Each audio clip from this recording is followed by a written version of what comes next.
Arthur Griffith's Sinn Féin was originally a non-violent organisation whose most controversial action was opposition to conscription during World War I. Following the 1916 rising, the Crown authorities, who still hadn't recognised the IRB role, mistakenly blamed Sinn Féin for the whole affair, although they had not been involved.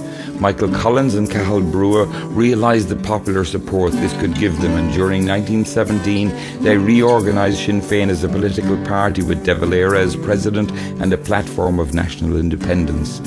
In the general election following the end of the Great War, 73 Sinn Féin members were elected. In January, they issued the Declaration of Independence and 2 days later constituted themselves as the new government, Dáil Éireann. On the same day, a Sinn Féin planned ambush in County Tipperary was the first action of the War of Independence.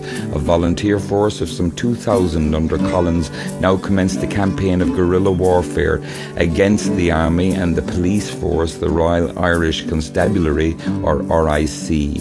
With the introduction of an oath of allegiance to the Dáil in August 1919, the volunteers changed their name to the Irish Republican Army, or IRA. A month later, they carried out the first official IRA action at Fermoy in County Cork, led by Liam Lynch, thought of by many as the real chief. Over the following months, the RIC, an armed semi-military police force and main source of much Crown intelligence, became the IRA's prime target. When RIC enlistment subsequently declined, the British recruited as reinforcements a force of auxiliaries and black and tans whose declared aim was to make Ireland a hell for rebels to live in.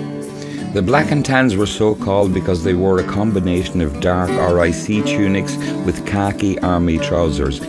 In retaliation for any Irish action, they carried out reprisals of unprecedented ferocity, riding in lorry loads through country towns and villages, shooting indiscriminately at whoever they encountered. Public opinion in America, throughout the British Empire and even in England now became so critical of Britain's methods in Ireland that Prime Minister Lloyd George was forced to begin negotiations with the Republican government. A truce was declared in July 1921. In August, Lloyd George offered Home Rule, but the gesture was too little and too late and was rejected. De Valera then sent a negotiating team, including Collins and Arthur Griffith, to London to agree terms for a treaty. Hard-fought bargaining continued until December, when Lloyd George presented an ultimatum to sign a treaty making the 26 counties a free state, but keeping the northern 6 counties in the UK, or resume war within 3 days. The treaty was carried by a vote of 4-3. Collins voted in favour, but only because he knew the IRA could not fight on, and because he hoped the treaty's terms would be temporary, allowing freedom to achieve greater freedom, as he put it. Although De Valera had put the negotiators in this impossible position and knew exactly why they had voted in favour, he reacted with outrage and anger and led the anti-treaty split against Collins. The civil war which followed was as nasty as such wars get, with families split as brother fought brother, and comrades who had fought the British side by side only months before now faced each other in bloody war. Collins, who commanded the pro-treaty Free Staters, and Liam Lynch, who commanded the anti-treaty Irregulars, had been the best of friends and now tried every means possible to avoid out-and-out war. Collins' death in an ambush at Ballinablaw in August 1922 resulted in a series of irregular executions. Lynch's death the following April was the last straw for the Irregulars, who surrendered the next month. They marched down the street, the whole town at their side, those brave volunteers, pride of Blackwater side. Mick Fitzgerald and Liam Lynch, barely more than young boys, pledged their lives to free Éireann, whatever the price. When the first arms were captured on the Araglin raid, Fitzgerald in the lead laughed all danger away and warned, "Let the tyrant oppressor beware, when Ireland she calls, we will always be there."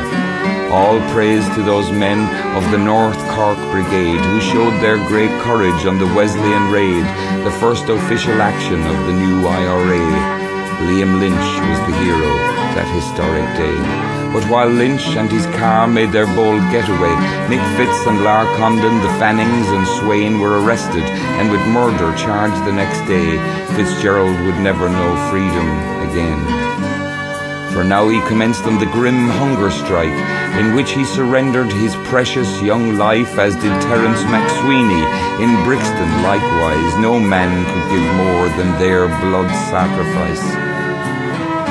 Independence achieved, civil war split the nation. Lynch made his HQ for Moy's garrison station. Here they fought brave and bold and drove the Brits out, but friends once were now foe. What was this about?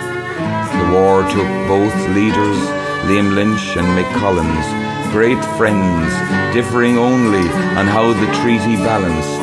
Lynch asked to be buried with Fitzgerald the brave. Now they're laid side by side in Kilcrumper's cold clay.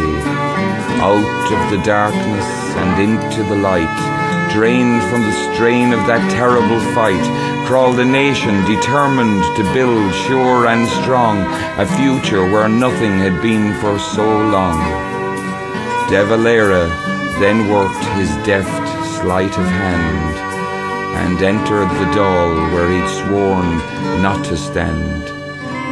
If he'd worked the same ruse in 1922, war need not have taken our bravest and true.